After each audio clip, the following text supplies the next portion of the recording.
Big Soccer Tuesday. We are going to talk La Liga today. Our friend David Cartlidge returns to the program. The start of the European season is like a little reunion for me. We get the all the guys that have been on the show in the past to cover Spain and England and Italy. I mean, I'm sure we're going to have David Moyal at some point. I'm sure we'll have Giuseppe Larocca at some point. Who else are we going to have? Peter McVitie will probably come back on this show at some point. We've got some guys in Germany. Who else? There's a list. There's like a list of guys. All the James Appel. We have some Apple. How do you say his name? Is it Appel?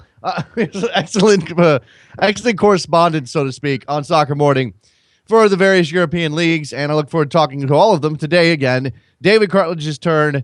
That's especially appropriate considering we had the Spanish Super Cup yesterday. Barcelona losers 5-1 to Athletic Bilbao in the Spanish Super Cup. That's an aggregate scoreline. They drew last night 1-1.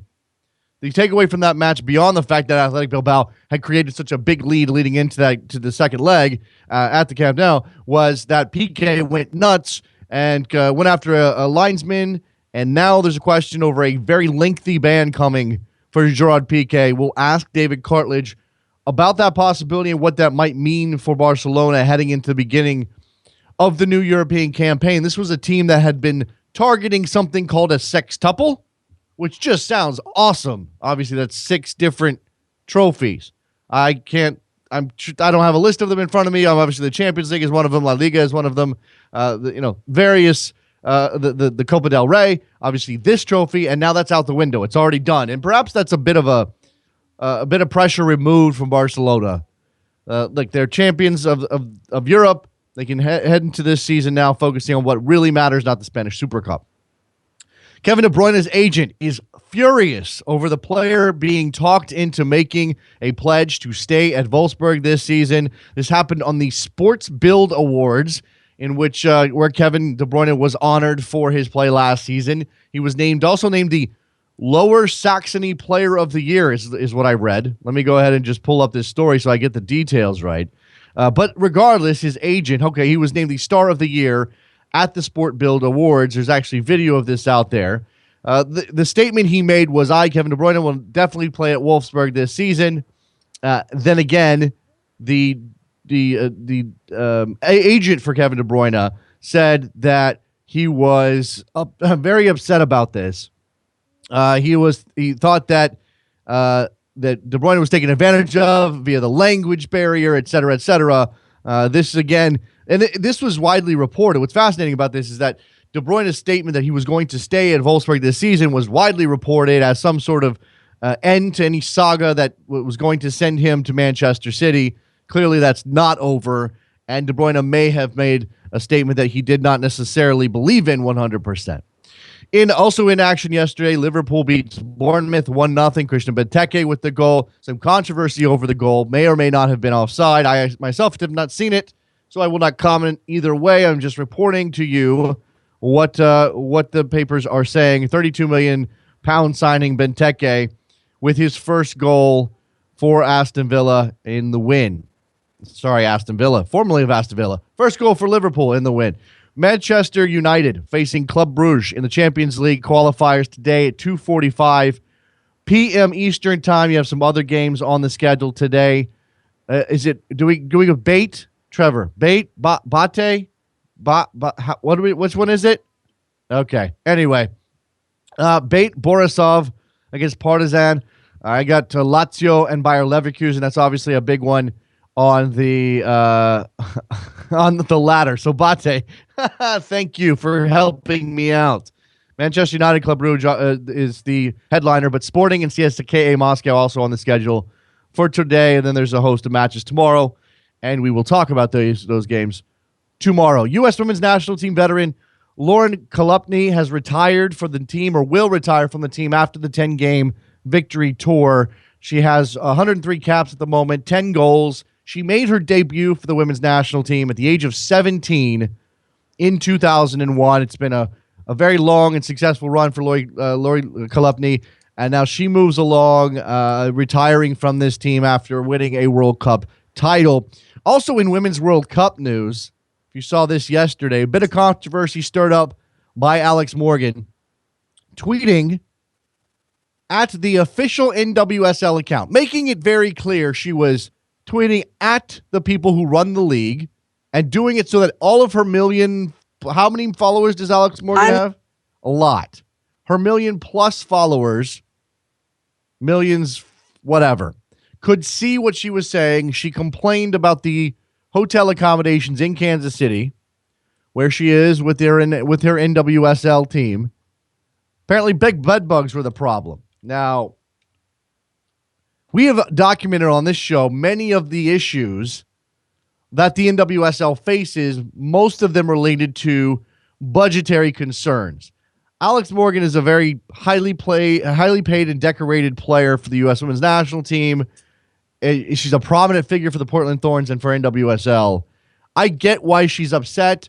Maybe handle this a different way. I'm just saying. Don't put your league that you're trying to improve and grow on blast on Twitter.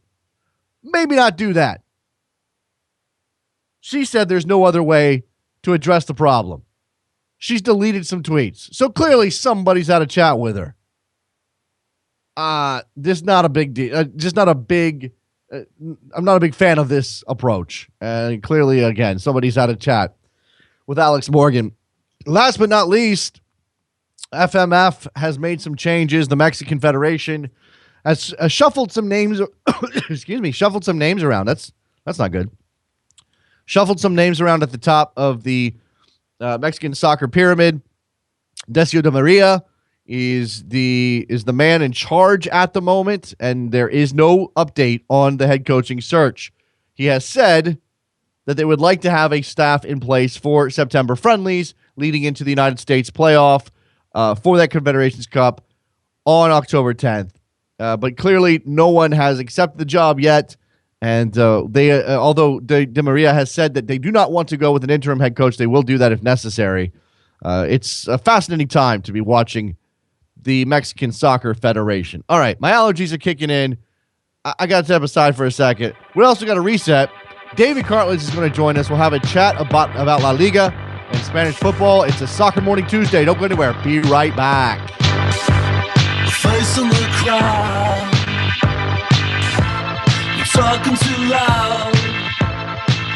This Sunday is the Battle of DPs as Steven Gerrard, Andrea Pirlo, Giovanni Dos Santos, Frank Lampard, and Robbie Keane battle it out in a clash between the LA Galaxy and New York City FC. I'll be calling the game on Rabble.tv, and I'd like to invite you to hear my thoughts and analysis live during the 90 minutes at Rabble.tv. With Rabble, the concept is simple. All you have to do is tune into the broadcast on TV, press the mute button, and head on over to Rabble.tv to listen to the broadcast on your desktop, through your iOS app, and now through your mobile browser. You can join in, too, by posting your questions or observations in the comments section. If you have an iPhone, install the Rabble TV app and add a comment to the broadcast message board, then listen live via the app. Or why don't you create your own broadcast? Call one of your team's games. It's easy. Sign up for free today and try it out. Join me this Sunday at 3 p.m. Eastern for LA Galaxy versus New York City FC on Rabble.tv, where it's your team and your call. The race to win the MLS Supporters Shield and to qualify for the playoffs is heating up, so what better way to enjoy Major League Soccer than by playing one of the most unique fantasy soccer games available with Euro Fantasy League. With EuroFantasyLeague.com, don't be confused by the name. You can play MLS games for free, picking your best MLS starting 11 and subs against like-minded MLS fans such as yourself. Plus, you play in the MLS draft game just like your favorite NFL draft games. As the name suggests, you can also play a different fantasy game by selecting from 6 of the major European leagues, including the Premier League, La Liga, Serie A, Liga, the Dutch Eredivisie, and the Portuguese Primeira Liga.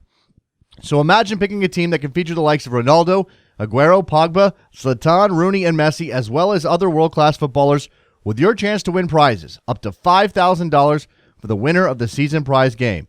This is your opportunity to show your soccer expertise by playing against other fans from around the U.S.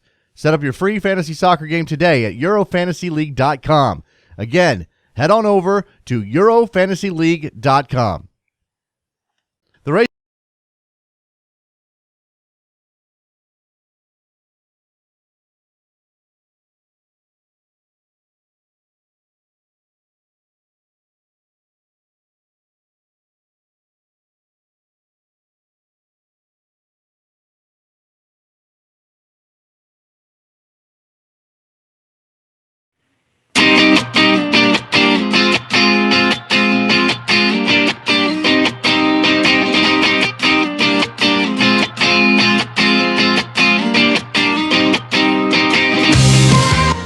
Welcome back to Soccer Morning on World Soccer Talk with Jason Davis. All right, here we go.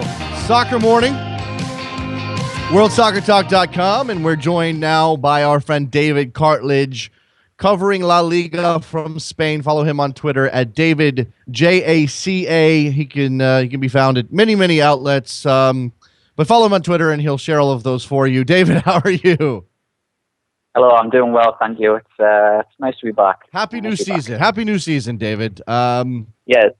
We have an interesting start to hostilities in Spain. It's the summer is always interesting, but when you start the games and we've got the Super Cup to talk about here, and not only is it that Barcelona lost, it's the way that they lost, and certainly it's some of the events of yesterday.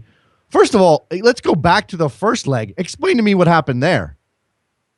It was just a complete capitulation from Barcelona.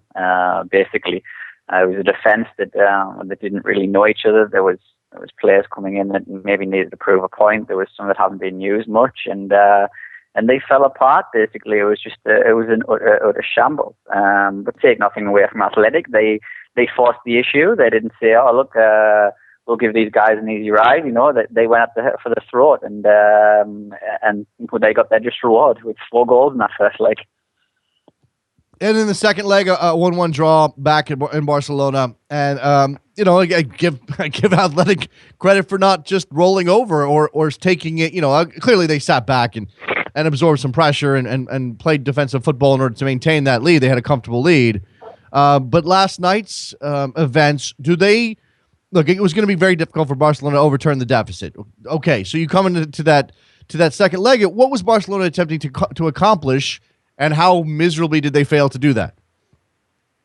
Yeah, I think across both legs the energy wasn't there, the physical level wasn't there, and I think by the time training sessions this week will probably be pretty intense, and I think by the time they start things off, they're going to have to be in considerably better shape. But I don't think there will be for maybe another 3 or 4 games potentially. I think you're looking at maybe the 4th, 5th game where they're starting to reach a better level. But I think right now they're just not looking right, and especially the key figures just aren't really looking there. The energy was definitely lacking. I think if you had to pinpoint one thing from across the 2 legs, there was a lack of energy, and I think Luis Enrique maybe looked at his bench across both games as well, and he thought maybe he had more than he actually did. I don't think there was enough quality there.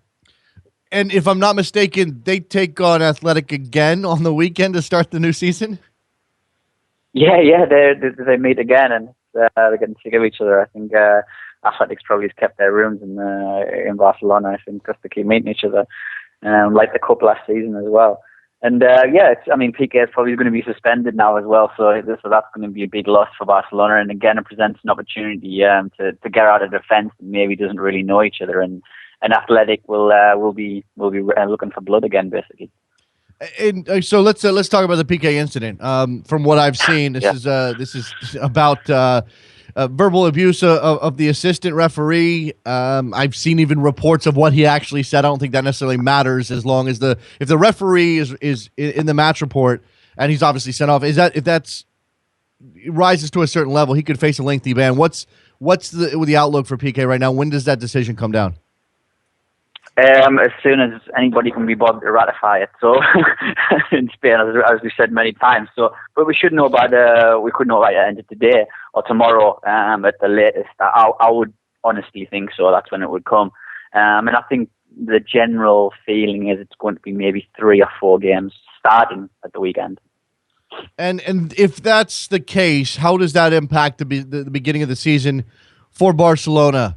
As they, again, we'll come to the sextuple or whatever here in a minute. But how does that impact their La Liga season at the start, and certainly their attitude about momentum coming into 2015-16?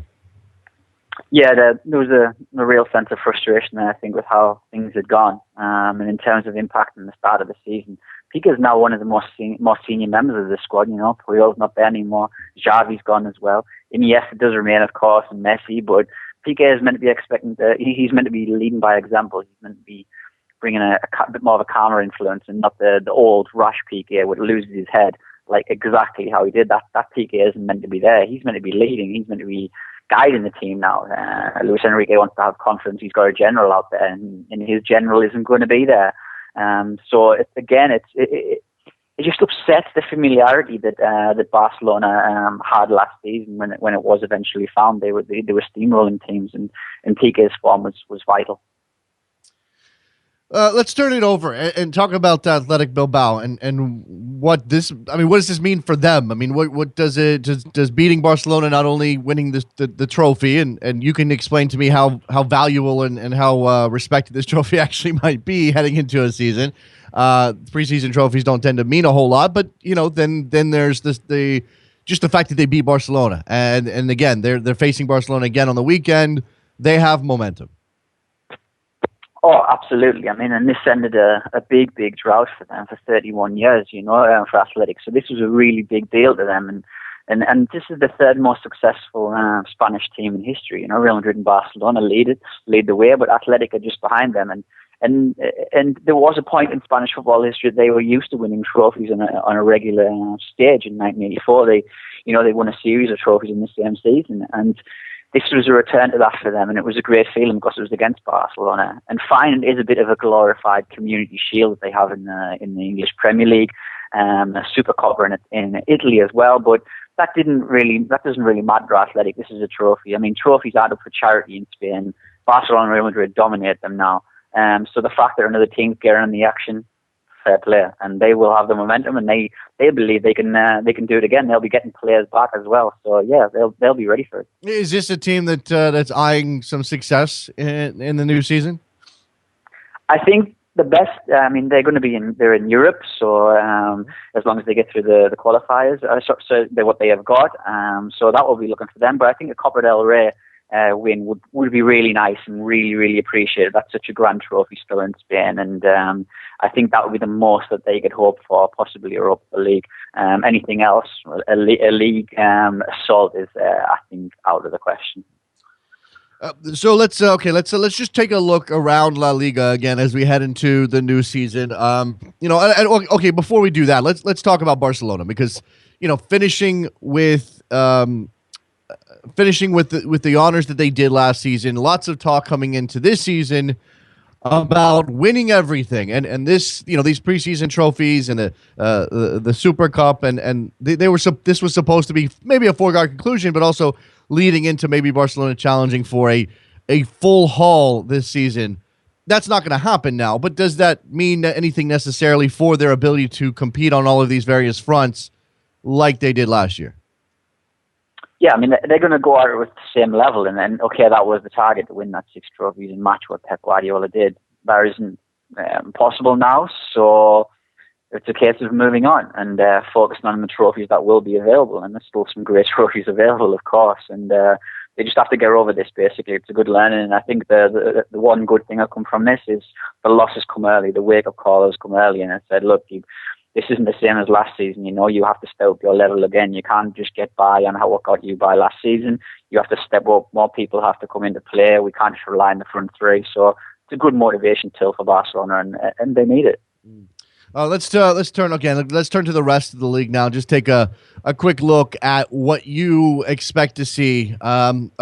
We've got Barcelona, clear favorite, alongside the usual suspects in Real Madrid. We know Atleti will be competitive as always, perhaps be challenging for things at various points. Beyond those three, where's the quality in La Liga, and does it have the ability to break in to that triumvirate? Yeah, I mean, Valencia and Sevilla are ambitious in their own way. That Sevilla, they've won the Europa League and they're the holders and back to back. And they'll want to push on a different level. But I think they're going to look at the Champions League as something that they want to progress in and do pretty well in, and try and make those knockout stages and maybe cause a few shocks against the bigger teams. And I do wonder if they have got the squad to compete in the Champions League and in La Liga. I don't think they'll be making a Liga title assault. I think it will be the 3 teams you mentioned, Real Madrid, Barcelona, and Atleti. Valencia, again, they have their own project. I don't like using that word, but that's what it is. It's a project, and then they have their own ambitions as well. Again, I think they're going to want to do well in Europe and maybe try and get a domestic trophy in terms of the Copa del Rey. Again, the league just seems a little bit beyond them with the current squad. They would have to add, I think, significantly more to create some sort to have a better chance, basically, and not lose players. And it looks like today they are losing the best centre back in the Liga last season, Nicolas Otamendi. So that's not exactly a great thing to happen a few days before the new season starts. That brings me to the general question that we always talk about, David, and that's the talent drain, or what the ledger reads in Spain when it comes to talent coming in, going out.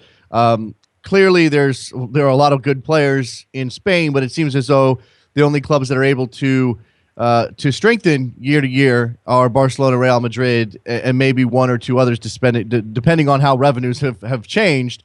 Is this a summer that saw a talent drain in Spain? Has it been replaced, or are we seeing enough come through either the academies or actual signings to think that this is going to be just as strong as always? The thing is with the Liga, we get there's a lot of good young players coming in, and there's a lot of new exciting players. And you look at the business that Atleti have done. Okay, they brought Jackson in, Yannick Ferreira Carrasco, who's very exciting from Monaco. Again, these are exciting signings, absolutely. But they've only achieved that by moving players on. So Arda Turan has gone, the money's come into the club, and they will use it in that sense, basically. That's where it has to happen. They can't keep Arda Turan and then add Jackson and Yannick Ferreira Carrasco, and then also keep Mandzukic. They cannot do that. They're simply not capable of doing that. But the Real Madrid and Barcelona's can, where they can stockpile strong amounts of, these top level players. And it's the same. That's just how it is. And we've seen Sevilla as well. They won the Europa League, but they got rid of Carlos Bacca because the money was too good from Milan, and they've replaced him, but they haven't replaced him with a £30 million striker, or €30 million striker. Basically, they've had to get a loan of Ciro Immobile from Borussia Dortmund, and that's how it works. That's simply the state of affairs in the Liga. Well, I mean, are we getting any closer to any kind of change in a way that the hierarchy works, money-wise? I mean, we saw some sort of development on the TV front, David. You'll have to refresh my memory. It's been a long summer. And I think a lot of people want to see. I was actually asked on the radio the other day, what's a better league, the English Premier League or La Liga? And I had difficulty answering the question because that's how my brain works, but also because I know that at the top level, and certainly if we're talking about the best football being played, that's in La Liga. But overall, the competitive nature of the Premier League is more attractive to me as a fan. How do we get to that level in La Liga, if ever? Yeah, I mean, this Premier League TV deal is changing the complete perspective of football for every nation, for Italy, for Spain, for Germany, everybody. The money that is coming into England right now is astounding. The likes of Stoke, with completely all respect to Stoke, they're bringing in players like Shaqiri. Their equivalent in La Liga are hunting around for loans and freebies, players out of contract and things. And that's the big difference at the moment, is that the teams, lower teams in England, are bolstering their squads to an incredible level with these incredible players. And La Liga, they just can't do that. They have to make their own stars, or they have to find a bargain somewhere and turn them into a star and then sell them on and make a profit. This won't change. We won't get the Liga won't get anywhere near the level what the Premier League's doing right now, unless that TV deal is completely ratified. And they've changed it, but again, it's still the same. The top two is still earning far a greater amount than everybody else is, and that doesn't look like changing. We keep hearing about all this new TV deal coming in Spain, but the fact is, it isn't enough. I'm just looking at last year's table, David, and I was taking note of the fact that, okay, we've got the three usual suspects in the Champions League group stage. We add Sevilla because they won the Europa League and earned a berth that way. Valencia, as you mentioned, is going to want to do something, but they're going to have to get past Monaco with the first leg of their qualifier tomorrow. Give me an outlook on that match. Yeah, I'm actually going to that game tomorrow morning. I'm getting a train tomorrow morning to Valencia for that one, and I'm really excited about it. But the Otamendi saga is really casting a big shadow over Valencia. I think they're trying to put it off, and Nuno Espirito Santo, the manager, is saying, look, we're getting on with it. We've got to focus on winning this game and get the Champions League, getting in the big money, getting back with the big boys where Valencia do belong, because they've got good history in that competition. And they're coming in with that automatic cloud over them, and it's unfortunate because I think they've added well this summer. They've not added significantly in terms of getting big buys in. They've fine-tuned their squad. The few little holes they had, they filled them. They filled them pretty well, and this is unfortunate. This deal's happening so soon when they've got this big game. And I mean, Monaco are not without their own losses, of course, in terms of sales, and they've got a lot of injuries as well. But this game is huge for Valencia. It's the next step in this project of theirs to get back in the Champions League, to establish themselves again. Also, for taking it away from the league table last season, of course, the saga of Elche and going down despite finishing in 13th place due to their financial problems. They gave Eibar a lifeline. What's the talk in Spain over the fallout from these things, both at Elche, what this means for them going forward, and obviously, again, Eibar with an opportunity to keep themselves in the top division, even though they didn't necessarily earn it in this season? Yeah, it doesn't really sit well. I mean, especially with there was talk that there was also going to be places up for sale where you could buy a place in the division for 7 million. That's in Segunda, the league down. There was possibility of that happening because there was nearly another relegation for Elche for failed payment. But fortunately, they managed to pay it and they will play their football in Segunda. And it's altogether not a very nice issue to have to deal with. The teams are dropping out because of this. And again, but the focus is on the big teams and the big money, and these issues get basically pasted over and get forgotten, and it will happen again. I guarantee you. There's a chance of it happening easily again next summer. We're in the same situation with another team. Those teams that have come up have all got their own issues. There's lots of clubs in Spain in different forms of administration, not outright, but they've got problems. So it's going to happen again, and they keep trying to bring measures in, but there's always these loopholes, and there's always these ways that things happen like this. It's terrible. I mean, I really don't know what else to say except that to have every season conceivably be affected by these issues is obviously troubling. Is there beyond? Okay, let's find a way to share the revenue more equitably, and beyond any of that, what can the authorities in Spain do? I mean, how much can they actually try to prevent clubs from having these issues so that they don't have another season where a team isn't relegated because of their performance, but because they're in massive debt? Yeah, I think ownership needs to be looked at more carefully as well, because there's some terrible owners in Spain at Spanish football clubs, and in history, and there is presently as well. And clubs are being run well beyond their means. Elche were run well beyond their means for several years. A lot of people knew the trouble that they were encountering, and nothing was done about it. It could have been done about it by the powers that be. People could have had their clubs stripped away from them or anything in terms of the owners if they were dealing badly.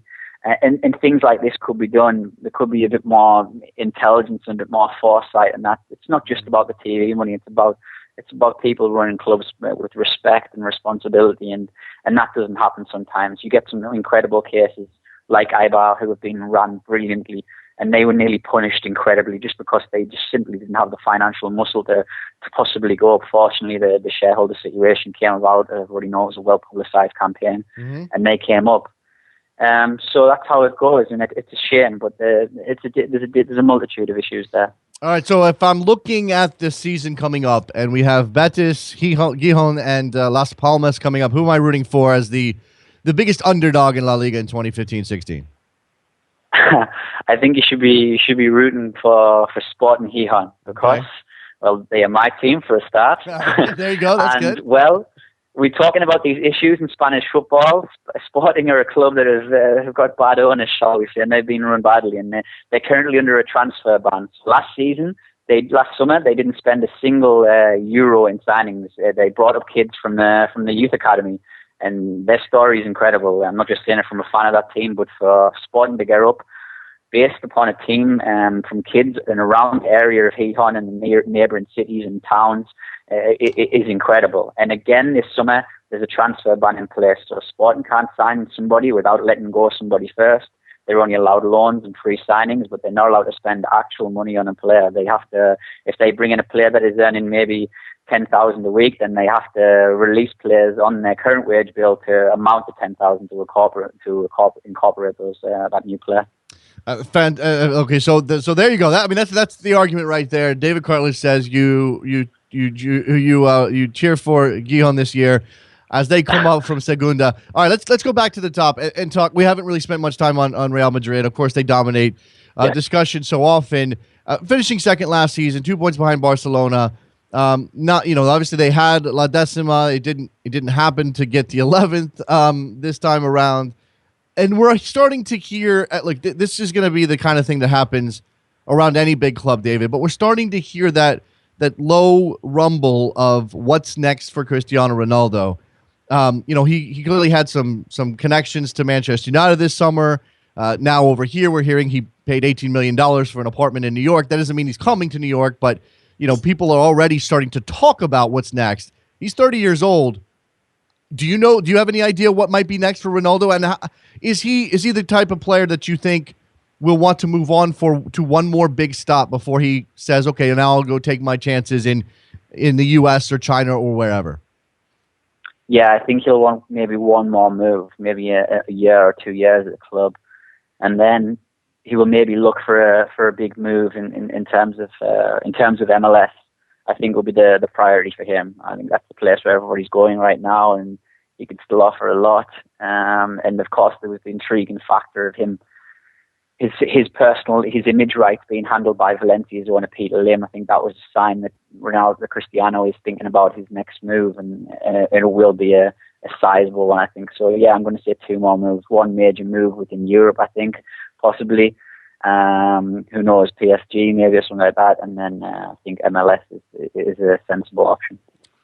Is that something that just from your perspective, from the Spanish side of things, from the continental side of things, certainly, do you get the sense that is the type of move that fits into his marketing portfolio? I mean, we get players here on quote unquote the wrong side of 30. Some of them are still of immense quality and play their hearts out and leave it all on the field and are assets to the growth of the game here.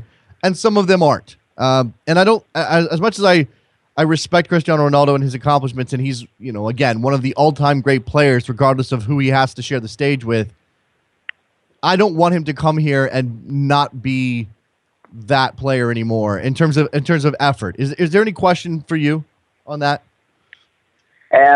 I think Cristiano Ronaldo is a guy that I think wherever he played, whatever sport he played, he will want to win. He's a winner by nature. He's got that ruthless streak in him that he just wants to win every game. And if he doesn't win, then he will storm off the pitch because he's a bad loser. And the only reason he's a bad loser is because he's a winner. So I think if he did come, but don't get me wrong, marketing his image will be a big, big part of it. He'll want people walking around with his CR9 logo on. He's bringing out headphones now.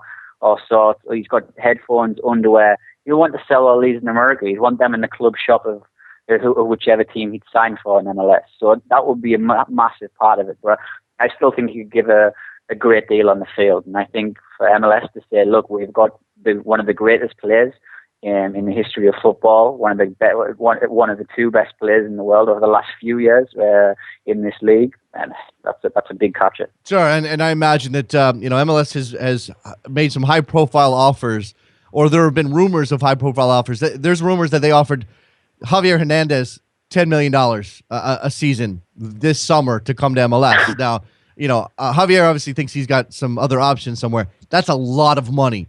For a player in Chicharito who's more marketing than he is player right now, not necessarily his fault, but he's had a rough go. He hasn't scored as many goals as he would have liked. Ronaldo is both. I mean, he's such a marketing beast and one of the most amazing players we've ever seen. I can't even imagine how much they would justifiably offer him on top of what they offered Javier Hernandez. It's insane. Yeah, the money. I don't think we could even speculate what type of money, because I think it would be that ludicrous. And then, like I said, there's his image rights are taken into account, which could maybe help the club out as well they had, if he had part of that as well. And it's really, really interesting to see what sort of money he could go for at a particular age. So definitely, it's an interesting. All right, thought. let's bring it back to this season. That's something for the future. Maybe Ronaldo lands in MLS in 3 or 4 or 5 years. Right now, we have another La Liga campaign. We imagine Barcelona, Real Madrid will be going back and forth all year. We'll have the Clásicos to watch and enjoy. But in the end, David, for you, who comes out on top this season? And if you want to go a little bit further down, give me a top 3, top 4. I'd love to hear that. Yeah, sure. I think I'm going to go for Atleti, number 1, Barcelona, number 2, Real Madrid, number 3, and Valencia, number 4. Well, okay. I haven't spent any time on Atleti. Very briefly, give me a sense of what they've done right and why you have them taking this over the two dominant teams in Spain. Yeah, this is the most significant rebuild at Atleti since Diego Simeone arrived at the club when I first arrived for his restructuring to change Atleti around. It's the best turnover of players they've had as well. They've managed to keep Griezmann and Koke, and they're poised to lead this club, lead the team now, and they're in an unbelievable moment. I think they're working extremely hard to get those levels back. I think they've identified every single thing that went wrong last season, sorted that out, and also built upon it as well. And I just think there's a bigger hunger there than there is ever before. They're working harder than ever before, yes, but now there is even more quality. The football that they are looking at to play, what they've played in pre-season so far, has been magnificent. I think they're going to show it next season as well. And I think we're going to see he's returned after a loan from Porto. I think we're going to see Oliver Torres emerge as one of the best Spanish midfielders around next season. He's such a wonderfully gifted player, and I think we're going to see him making a real push for the Spain squad. He's an extremely talented midfielder. And if they can get him and Koke on the same wavelength, wow, it could be fantastic. Well, there you go. David Cartlidge says it's Atleti that's going to win La Liga this season. The games get underway on the weekend. We didn't actually do a big preview of those matches, but plenty to watch for in week 1. And we'll have David back very shortly to talk about how that goes and look forward to the rest of the year. David, we appreciate it. Thank you so much for joining me. It's good to have you back. Yeah, man, it's great being back. And there goes David Cartlidge. Go follow him on Twitter. It's David, Jaca. He's editor at BeIN Sports. He writes for 442. He does a bunch of stuff. He is fantastic, and we enjoy having him. We'll talk about whatever you want to talk about. Phone call, Soccer Morning, worldsoccertalk.com.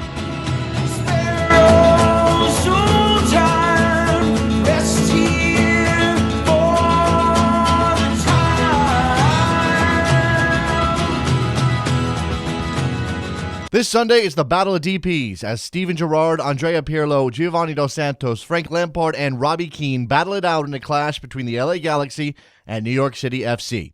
I'll be calling the game on Rabble.tv, and I'd like to invite you to hear my thoughts and analysis live during the 90 minutes at Rabble.tv.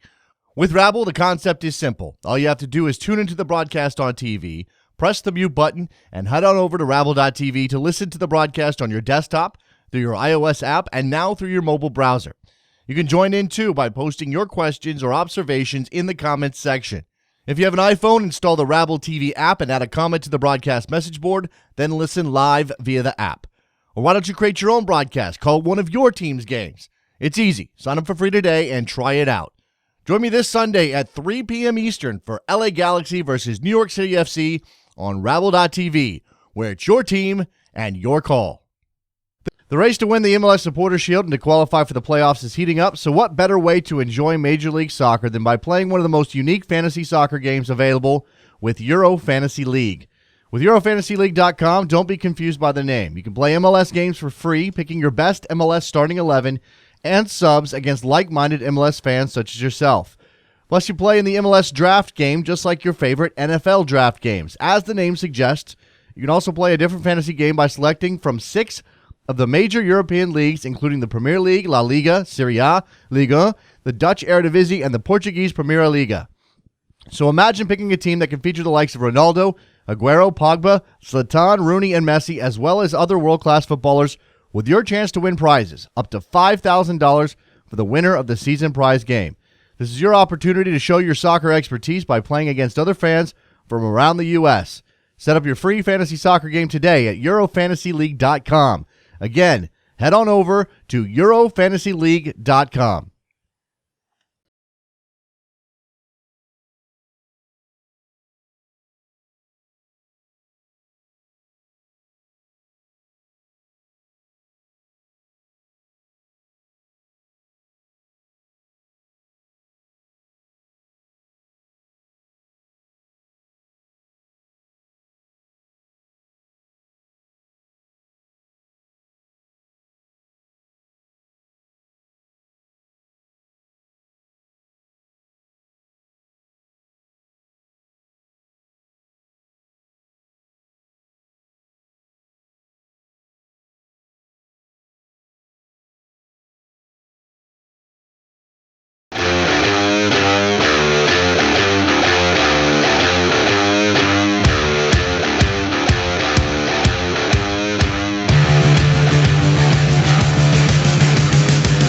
Welcome back to Soccer Morning on World Soccer Talk with Jason Davis. Here we are back on Soccer Morning, Tuesday. Good music, good times, good chat with David Cartlidge. La Liga comes back this weekend. We've already got the Bundesliga underway. The Premier League is underway. There's Champions League kind of stuff today, the qualifying matches. Manchester United against Club Brugge. I mentioned, who did I mention? Leverkusen and Lazio. That one's on the schedule as well. Bate Borisov and Partizan. That's probably not one a lot of people are paying attention to. Probably Trevor, because he's like that. Sporting and CSKA Moscow. There's a good one. In Lisbon. Yeah. 646-832-3909 is the phone number. If you want to call me up, you want to talk about soccer, I'm sitting here ready to go. I'm ready to listen to you tell me what's wrong with soccer in this country and how to fix it.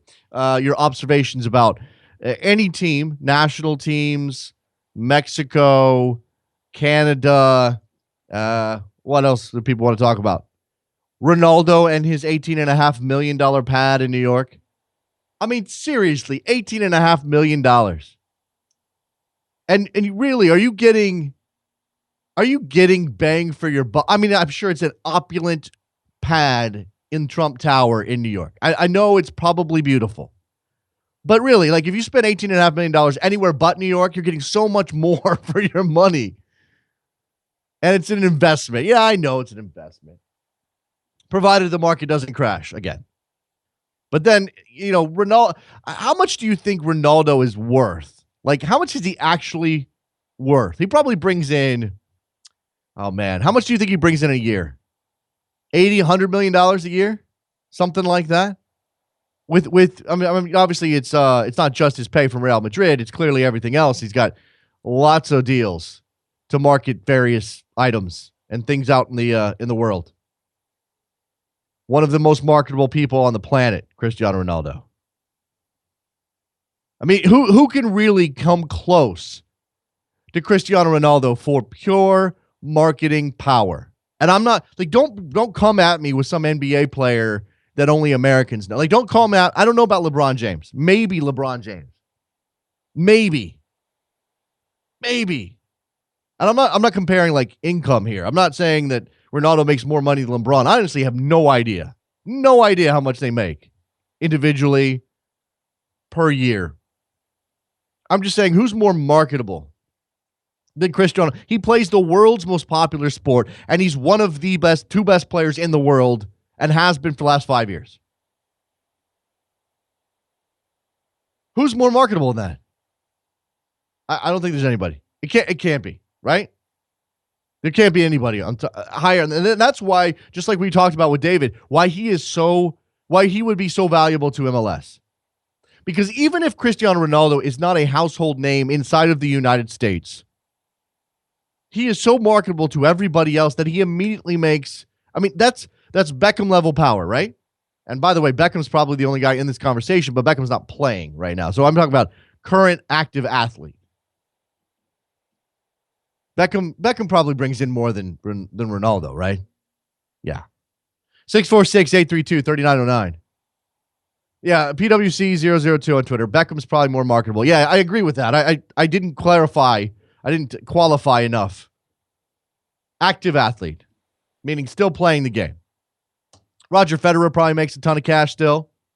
Not as good as he used to be, obviously, but he makes a ton of cash. I know Brady probably does pretty well, but that's very limited to the United States. Not that that's not a lot of money to bring in year to year. But his impact, Tom Brady's impact, is mostly limited to the United States. Let's just type into Twitter here, most marketable athletes. Let me find a list, because there's always a list, right? If there's some question you have, you can go to the internet and find a list. This list, let me go all the way to the end. Why do you have question marks? sportspromedia.com. Why am I not able to see the top list of people? I have to click? You jerks.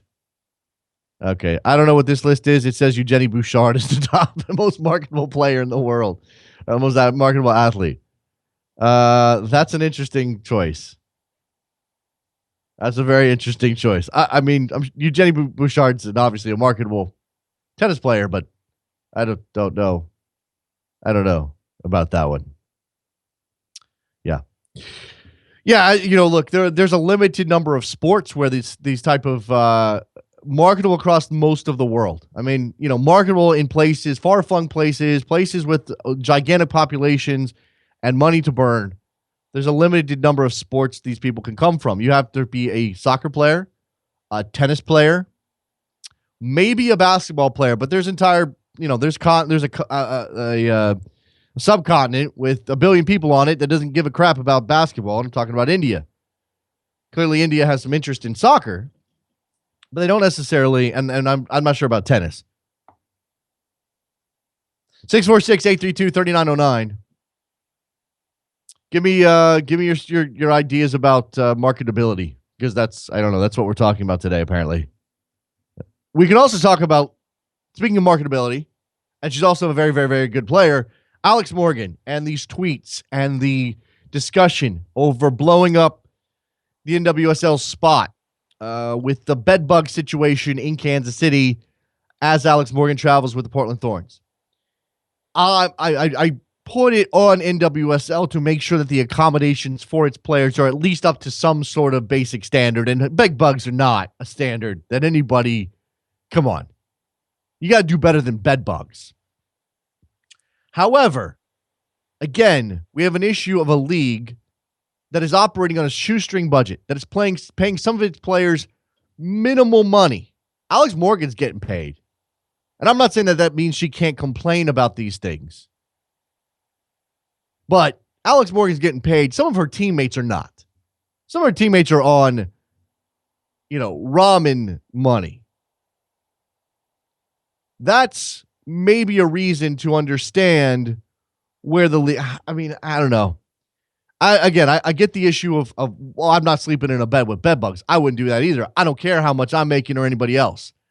But when you go on Twitter and you put it out there for the world to see, and you say, essentially, look at the amateur Bush League organization I play for. How are you doing anyone any favors? How are you doing yourself any favors? And clearly it's easy, and I'm not saying Alex Morgan's a bad person, but clearly it's easy for Alex Morgan, who has her place in the U.S. women's national team, who draws a salary from that, and as I said, is a very marketable player and makes significant money from other avenues outside of playing soccer. It's easy for her to sort of forget some of the things that go into helping in WSL. That may be just a conditional thing. She's been conditioned not to be as in tune with the fact that this is we're all in this together situation for NWSL. Does that mean that she should be punished for any of this? Does that mean that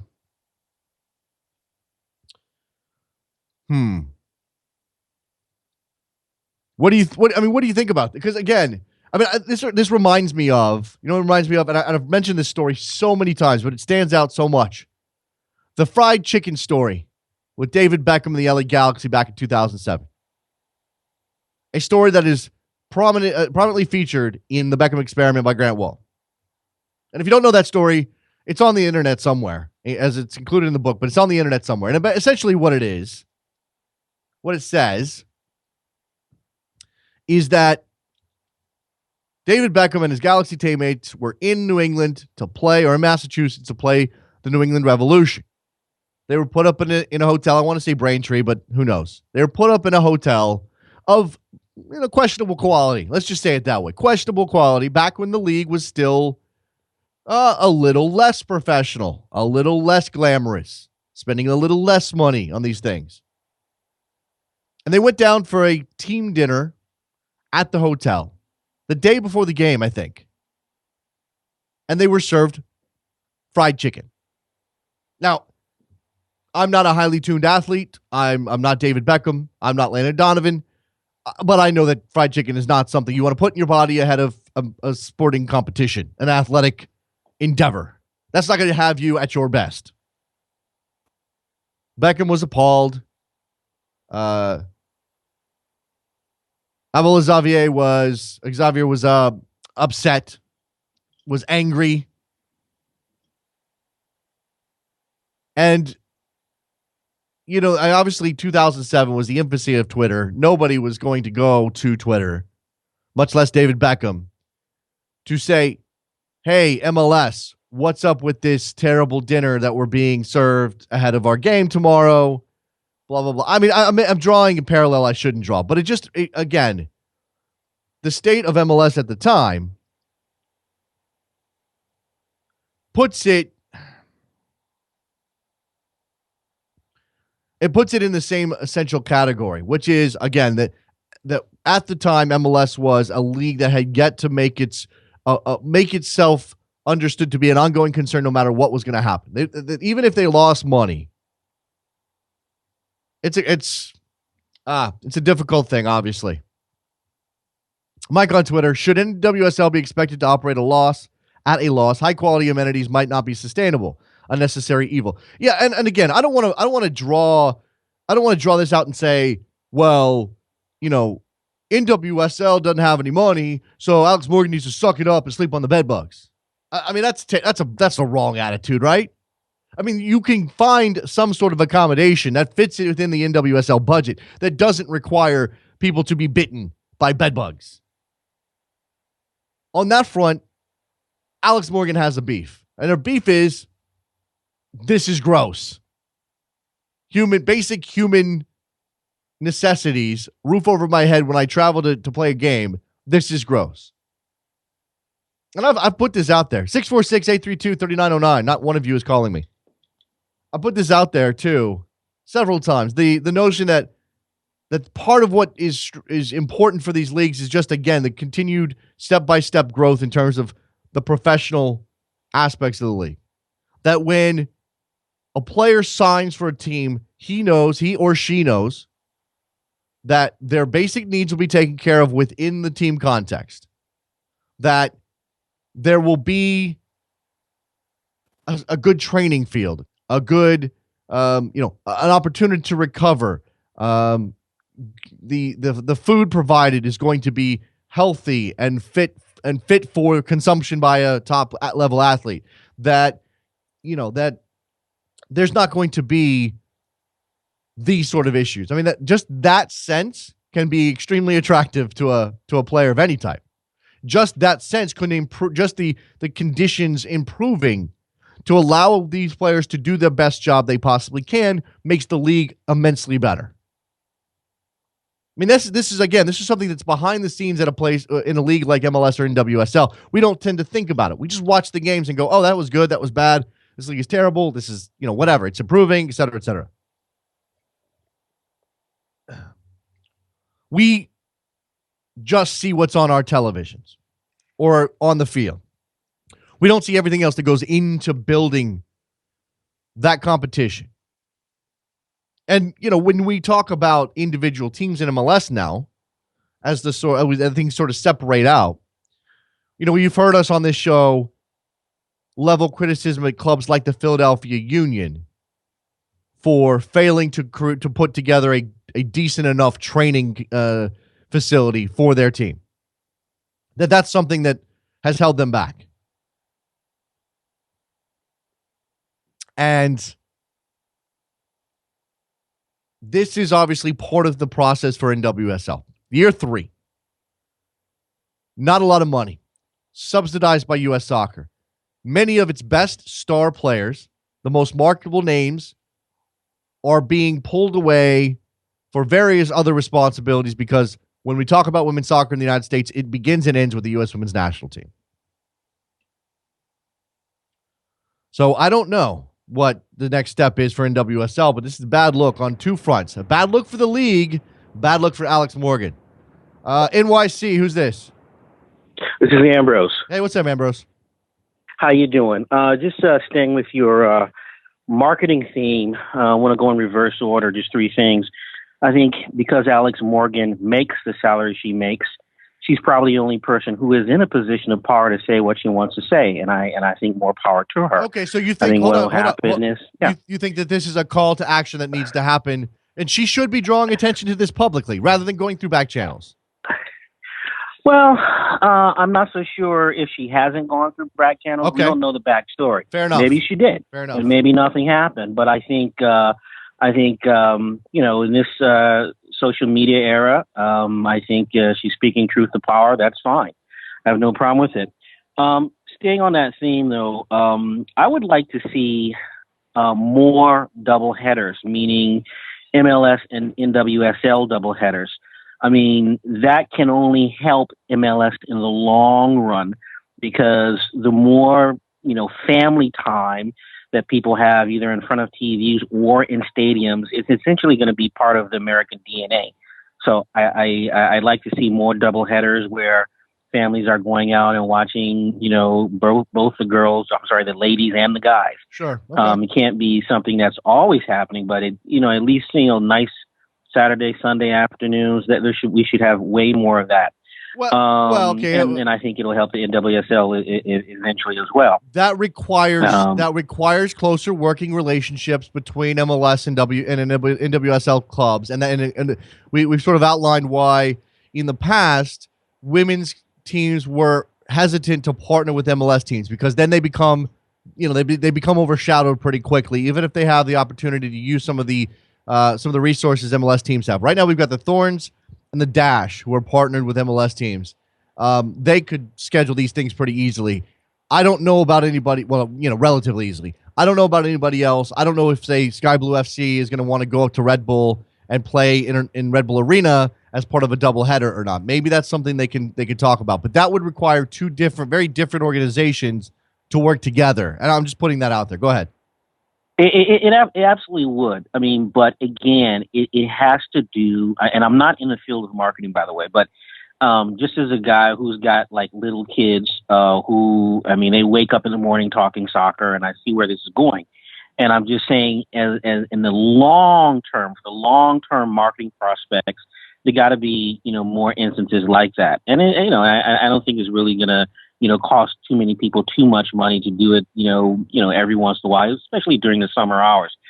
And finally, I think, again, staying on the theme of marketing, I heard the discussion earlier about Ronaldo eventually coming to the MLS. If there was any way possible to get that guy here now, that would be it. MLS soccer would very easily bound to the number 2 sport. I mean, just in terms of I would like to see some sort of CIA operation or whatever they can do to find some sort of way to get that guy here now. He speaks English. He's a handsome guy, so I've heard. And this would just be amazing if that happened. Yeah, look, I think you've overstated his impact just a tiny little bit, but yeah. So obviously, it would be massive to get Ronaldo here now. How much they would have to pay him, I think, is an open question. It may involve double what they've ever paid anybody before in the history of the league. Whether or not that's worth it, I think is again open to debate. There are probably only two ownership groups in MLS that may be willing to pay that sort of salary. And I think it's probably LA and Toronto. I don't even think Seattle would consider it. I don't think Red Bull in their current state's not considering. Okay, so three, because NYCFC might consider it. Oh, wait, they've got their 3 spots locked up. And so does LA right now. I don't know. I mean, I don't know. Fantasy is okay, my friend. No, That's all I have to say. Of course it is. Of course it is. All right. You may be right. All right. All right. Thanks a lot. No problem. Okay. Ambrose in New York. Good stuff there. Mike says, I know NWSL doesn't want to be overshadowed, but for sustainability, they might need that MLS backing to last. Realistically, can you see a foreseeable future where NWSL is financially viable on its own? I think it's going to be difficult, and I think it's going to be a long time before that sort of thing comes about. Now, it took MLS 15 years, 18 years. I mean, we're not talking that long ago when it became clear beyond a shadow of a doubt that MLS wasn't a league that was going to fold one day. Now, they could still be a disaster. You can't account for everything. But MLS is not a league anymore that we worry about its immediate future. We don't worry about it disappearing tomorrow. NWSL is going to need at least that much time, probably more. And there are a lot of reasons for that. Some of it relates to the issues, the general issues that women's sports face in the United States and elsewhere.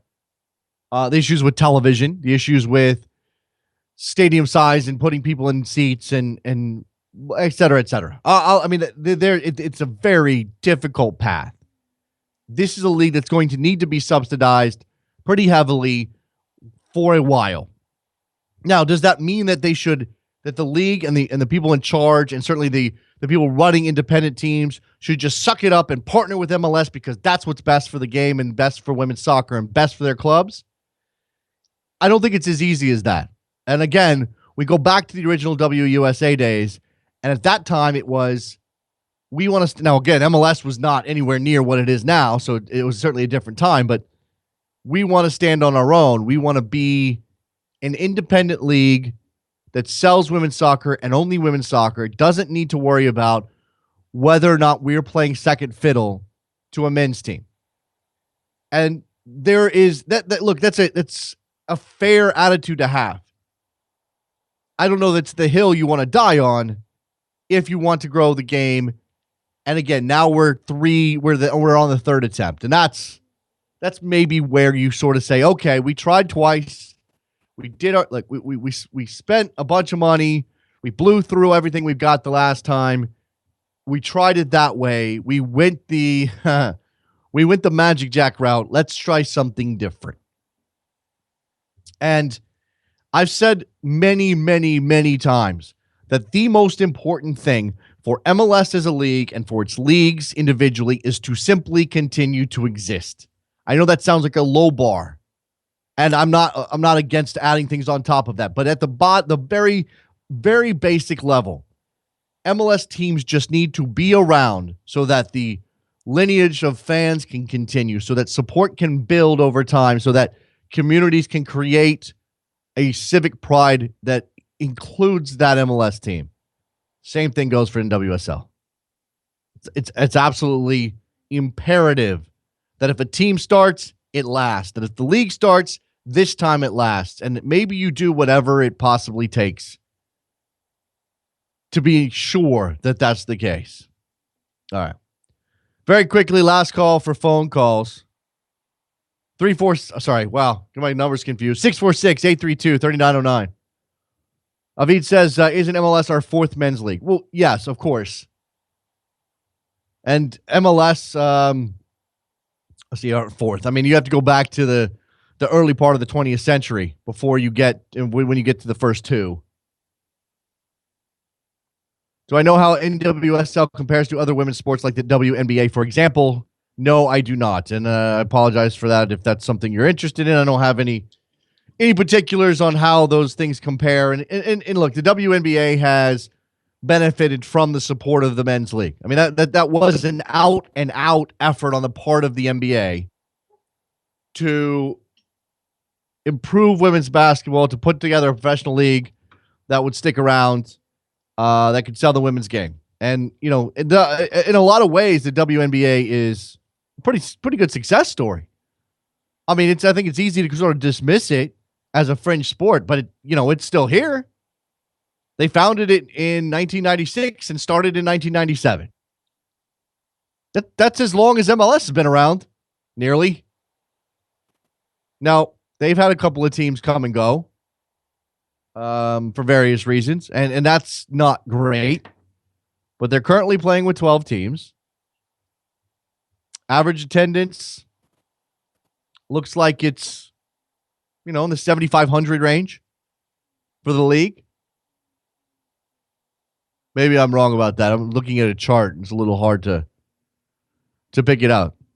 7,900 people in 2011, 7,400 people in 2012.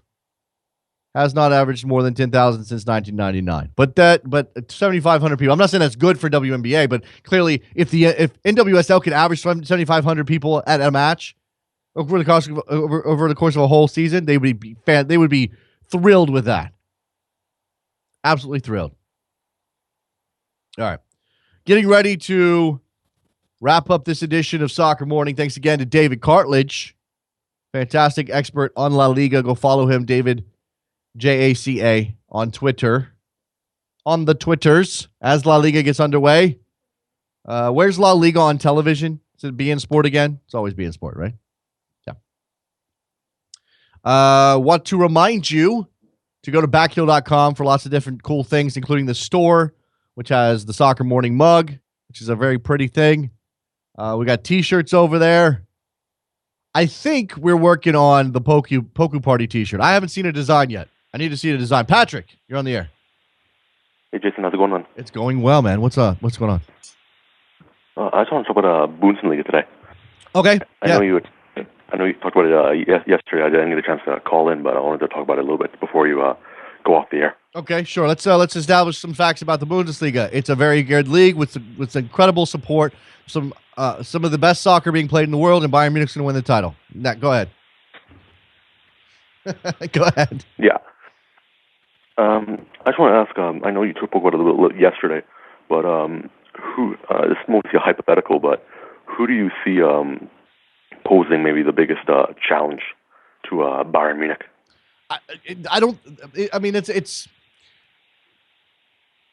That's kind of a difficult question because I don't think there's going to be a challenge. I really don't. I mean, let's be honest about this league. For as good as it is, one all the way down to the bottom of the table, it's not competitive at the very top. That's Bayern Munich's title to win. As for the rest of the league, I don't know enough, and I'm still getting myself into Bundesliga. This is part of the problem with it being only limitedly available in the United States for so very long. I know Gladbach got thumped to start the season. We know Dortmund is sort of going through a rebuilding phase. So are they going to actually present a challenge? We talked about Wolfsburg. I've been criticized for picking Wolfsburg. I haven't actually picked them. They're not my team. I can't just root for them because I choose to. It's not how it works for me. But Wolfsburg's probably the team to watch if you're wondering if there's anybody at all that could challenge Bayern Munich. Patrick. Okay, Go ahead. If you got a different opinion, lay it on me.